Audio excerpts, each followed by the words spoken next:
I'm ready.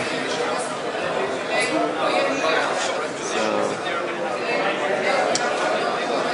I will first ask a few just very basic questions. What's your name? My name is Yehuda Menashe Goldstein. And what do you do? I am a contractor for renovations, and I also write mezuzahs and I'm a sofer, scribe. And I guess, which synagogue do you go to? This is here at 770. I go to Chabad, wherever it is in the world. And so, which kind of Judaism do you identify yourself? Well, which kind of Judaism? I go according to the Nasi Hador, which means the leader of the generation, the leader of the Jewish people. The style of Judaism that he teaches. In the past 7 generations, it has been Chabad, because the leaders of the Jewish people have been Chabad. Since the Alter Rebbe, who lived approximately 200 years ago, he started the style of Judaism called Chabad, which is an acronym for Chokhmah, Bina, and Da'at, which means wisdom, understanding, and knowledge. So today we are called Chabad, and it started from the town of Lubavitch in Russia. So we called Chabad Lubavitch.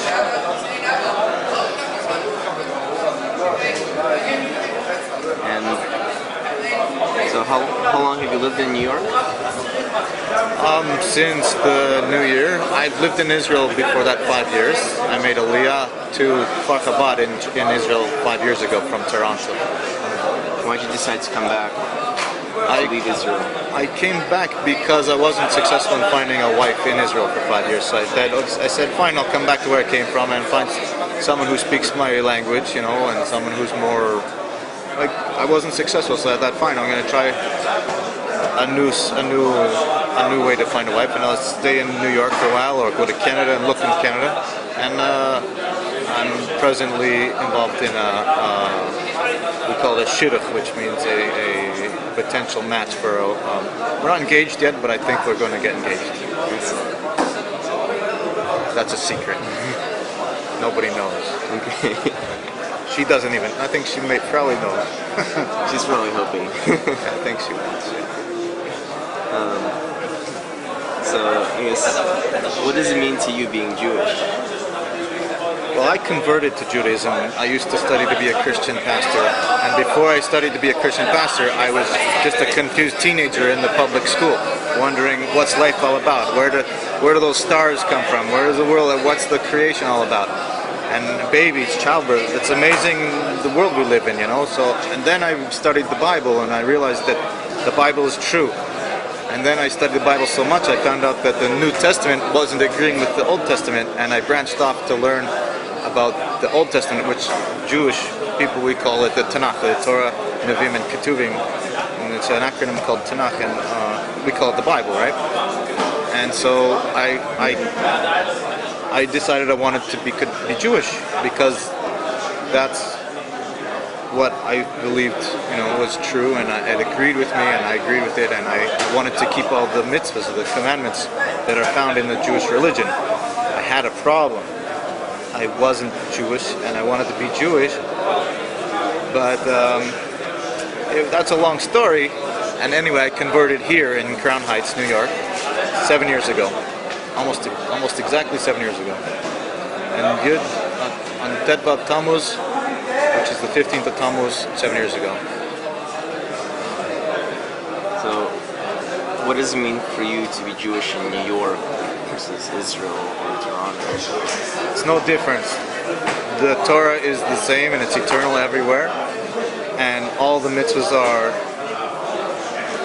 a Jew is supposed to do them whenever it's possible. Sometimes it's not possible to do the mitzvahs. For example, bringing korbanot, sacrifices in the temple in Jerusalem, are impossible today because we don't have the temple and we don't have the ability to bring those. So, of all the 613 or 620, the 7 commandments added by the Rabbanim, all those Taryag mitzvahs, we're obligated to do them, when possible, but only somewhere around 200 of those are still possible today, right now, the way the world is now. For instance, eating kosher, to do the mitzvahs, to learn Torah, to put on tefillin like you did, to keep Shabbat, to observe the rules of family purity, to not murder, to believe in one God. You know, all of those 613 commandments, we're obligated to do them, and only about 200 are able to be done today. So all of those we must do. So what does it mean to do here in New York or Jerusalem? It's the same difference. We still are obligated to do all the same mitzvahs. However, in Israel, there are some mitzvahs that cannot be done anywhere else, and that is to do with how to cultivate the land and how to use the fruits and vegetables, the produce of the land. For instance, you have to tithe it. You have to give the portion of the produce to the Kohanim. So since we don't bring them to the temple these days, we still give truma from it by either throwing it in the garbage or casting it aside or burying it or just wasting it, something like that, because we're not allowed to take all of our produce for ourselves, but some has to be honored to God with them. So does it make a difference? I mean, you lived in Israel in a Jewish state where the Jewish laws and everybody's more or less Jewish around you. I guess it's kind of similar in Brooklyn here. Quite a lot of Jews, but it's the politics of this country are not Jewish politics. And how do you feel about kind of being one culture of many versus the predominant culture and kind of the interplay of that?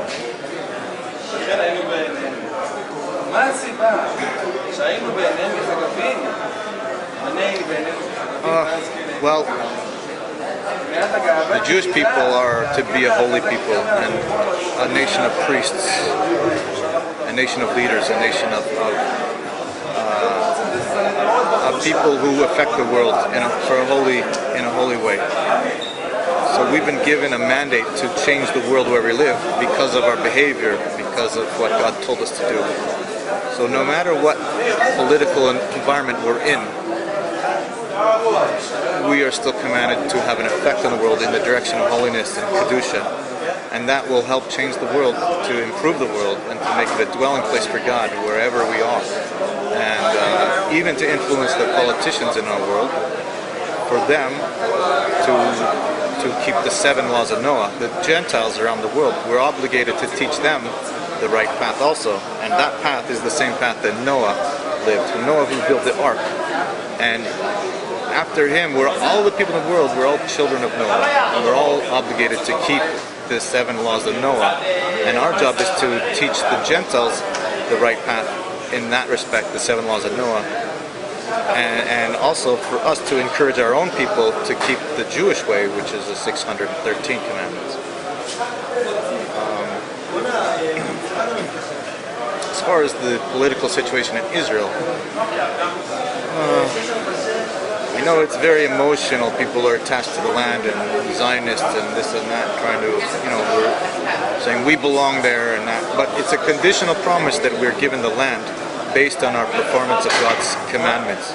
He made a covenant with us that if we will keep His ways, then He will guarantee safety for us in that land, what's called the Holy Land, the land of Israel. But that's not the way it is right now, because the Jewish people are not all keeping the commandments. For instance, Sabbath. Most people don't keep Sabbath. They're kosher. So our job is to help draw people to doing these tasks of keeping the commandments, and then the world will be turned over for the good, and Mashiach, our righteous Redeemer, will come and make the world a much completed dwelling place for God's presence to dwell, the Shekhinah of God's presence to dwell in Jerusalem, in the third temple. So it's a process we're going through, and it's a struggle, and we do have pulls to try to draw us away from the right straight path of Torah and mitzvahs.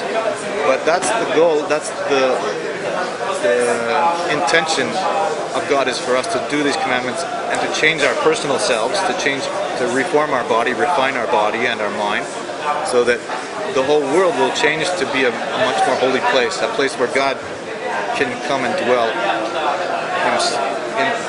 His own self can come down in here and be revealed in this lowest world. So how, like, I guess, going back to kind of your conversion, like, how do you kind of interact with your family? Because you weren't brought up like other people here who had the family pushing them to be religious or their Jewish culture. So you're more a believer in terms of the religion rather than the culture. Is that The religion and the culture goes hand in hand. right? So I wanted to take on the religion, and I also liked a lot of the culture. I liked the family closeness that was experienced every Shabbat. I always was invited to meals on Shabbat, Friday night and Saturday day. I was very warmly welcomed. I always had an invitation to come for meals. People were so warm and open-hearted to me. Whereas I came from a broken home. My mom left when I was 5, and my dad raised my sister and I. And so we didn't have the same style of family that, the storybook family that everybody likes, everybody coming together and having the family situation, which I find now today in the culture of the Jewish culture, Chabad Lubavitch that I'm in, and of course I would find that in the other sects of Judaism, because that aspect of family values exists and permeates through all of the branches of Judaism. So that's a very attractive thing. Family values in Judaism also go hand in hand. We strongly value the importance and the great role of the woman in the Jewish home. She's the pillar of the home, and we honor her as such, and we respect her, and we should do as much as possible for the woman in the home, because she is like the mainstay of Judaism, and she actually runs the show. I was told one time, hope you edit this, but I was told one time it's a queen's kingdom, meaning the women, they're the ones who are the real bosses, but it's a joke, but the thing is, the man and woman, they work together to raise the family and to work together to raise the children, and each man and woman have their separate roles. The woman runs the house and the man brings the money in from his work and outside of the home or wherever he works. And the woman transforms his income into practical household needs like food and clothing and education and helping to raise the children, etc. So the culture of Judaism is rich. It's beautiful. There's nothing like it in the world, and no other culture in the world has ever withstood any tests of longevity. All the other cultures, all the other nations, they all disappear after so long. But Judaism, for 5,000 years, actually what? I don't know, 3,500 years, it's been still, and it's getting stronger and stronger, and we're bringing all the other Jews that are in all the other places of the world, we're bringing them back to their heritage, back to the Torah mitzvahs. Like you can go to Kathmandu in India, you probably find a Chabad house, right? You can go to Mumbai, you can go to like Chile, you can go to any corner of the world and you'll find a slip that the Rabbi Lubavitch sent there to Makariv to expose holiness and Kedusha and to put on Shabbat meals and to help people put on tefillin or to learn Torah, draw them back to their original Judaism. So this is one of the real the changes that's happened in the last, say, 50 years or so.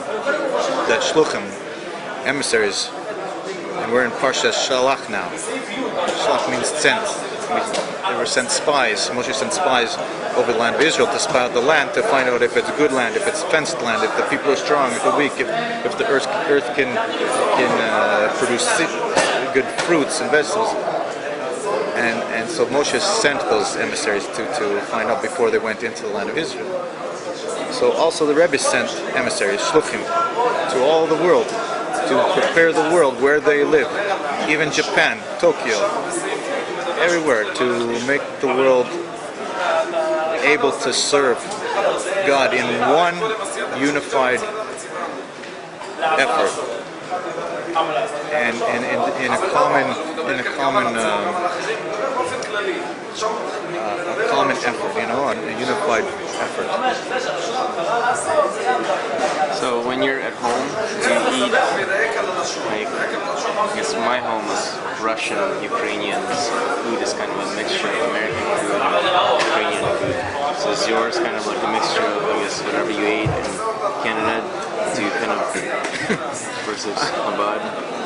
Well, in the house that I was raised in, you mean? There are some similarities to what I was raised, in my teens and before I was 10, but on the general, it's just I find that in Chabad you have common dishes that you find in every Lubavitch community. You find baba ganoush, which is eggplant, not my favorite. You find Israeli salad, which is pretty bland if you don't dress it up. You find whatever kosher, fish, cholent on Shabbos. You find chicken. There's some kind of standards, like you can take Shabbos and go click, but it's a trick for people to not have so much. You can get sick of something if you have it too much. So the world is full of kosher fruits and vegetables, right? And of course you can make whatever kosher species, you can make it good meals. What do I have? I have whatever is up and down Kingston here. You have your pizza, you have your falafel, I usually have breakfast at the bake shop, whatever, or the restaurant. I've been helping at the Casbah restaurant in Manhattan for the last week for the Mashiach Palace event that we just had. Food. I don't know. Like gefilte fish is one of the cultural things that's common from the old Russia, where the people were poor and they would take many different chunks of fish that they would have, and they blend it all into one, and they would make patties of it. And it was because the people were so poor that they took what they could get and they made a thing out of it, a fish loaf. But today we're not so poor anymore. We can take our salmon cutlets or our lox or our salmon steaks, whatever, and that's what I prefer because it's more tasty. Gefilte fish is it's part of the culture because so many people are from Russia.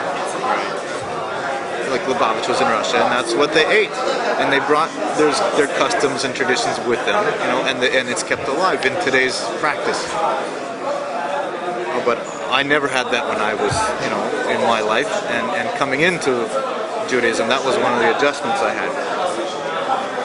And sometimes it's not so so pleasant. Sometimes it is fine. You dress it up with the crane, which is horseradish and beets mixed together, makes it a little tastier. Whatever. There's a lot what to eat. It's an art. Food is important in Judaism, of course. We have so many simchas and bar mitzvahs and weddings and brit milahs and sheva brachas, etc. So food is very much a part of our culture, and we have cookbooks from our own Lubavitch culture. It's called Spice and Spirit. There's a lot of different recipes. Well, that's all the questions I have. I don't know, maybe you have some recommendations of somebody I can talk to or places to see around here. Up and down Kingston, definitely. Go up one side and down the other side.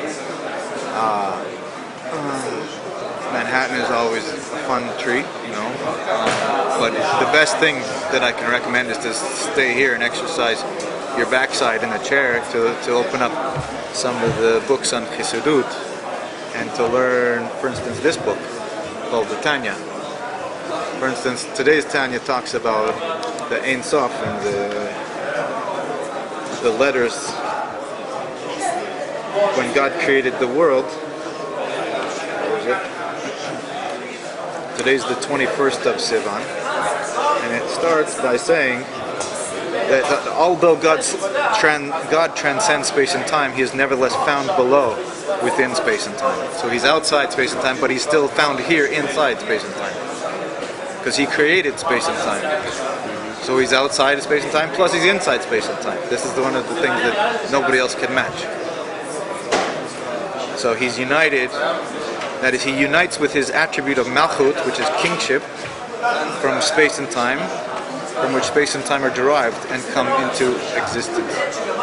So he unites himself on the outside and the inside, and he lives here in this world, and he also lives in the outside world beyond space and time. This is we can't comprehend this. It's too much for our limited imagination. But that's